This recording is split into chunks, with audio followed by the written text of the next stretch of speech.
Ne vous fiez pas aux apparences, ni à l'apparence. Regard fixe et concentré, même pour un simple entraînement, cette joueuse de tennis de table handisport a tout d'une grande championne.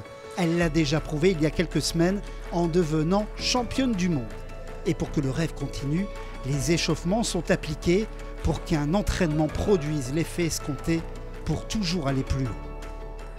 Ça permet d'éviter les blessures et d'arriver déjà à la table avec un rythme cardiaque un petit peu élevé et d'éviter de se blesser quand on va jouer. Les valides, ils vont plus courir, échauffer toutes les articulations. Alors moi, les jambes, on les échauffe pas, mais on va échauffer tout ce qui est les membres inférieurs, les épaules, les coudes, les poignets. Ça va être aussi des mouvements de tronc, des choses comme ça. À un moment donné, pour m'aider dans ma reconstruction, mon médecin me disait que ce serait bien que tu reprennes une activité sportive. Et le tennis de table, c'est un sport que je connaissais déjà et que j'avais apprécié dans mon enfance. Et je me suis dit, pourquoi pas retourner au tennis de table. Et j'ai franchi la porte d'un club. C'est un sport où il y a plein de diversité, il faut toujours s'adapter, c'est pas monotone. Il y a plein d'effets différents, des matériaux différents. Et puis c'est aussi un jeu de stratégie parce qu'il faut aller trouver le point faible de son adversaire et continuer d'aller là où il a ses faiblesses.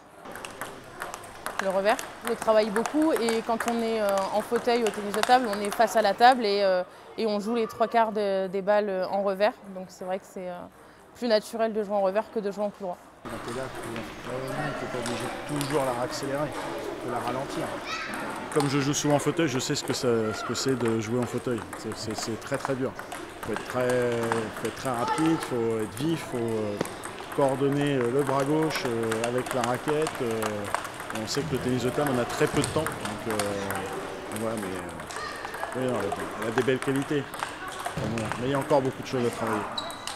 Pour celle qui a commencé cette discipline en 2019, Alexandra Saint-Pierre rêve de Jeux Olympiques chez elle en France, à Paris, en 2024.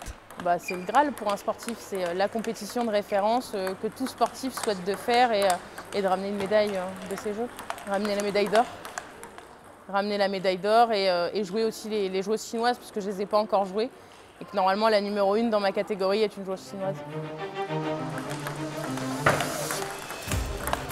Ce qui est sûr, c'est qu'Alexandra Saint-Pierre ne lâchera rien pour accomplir son rêve olympique.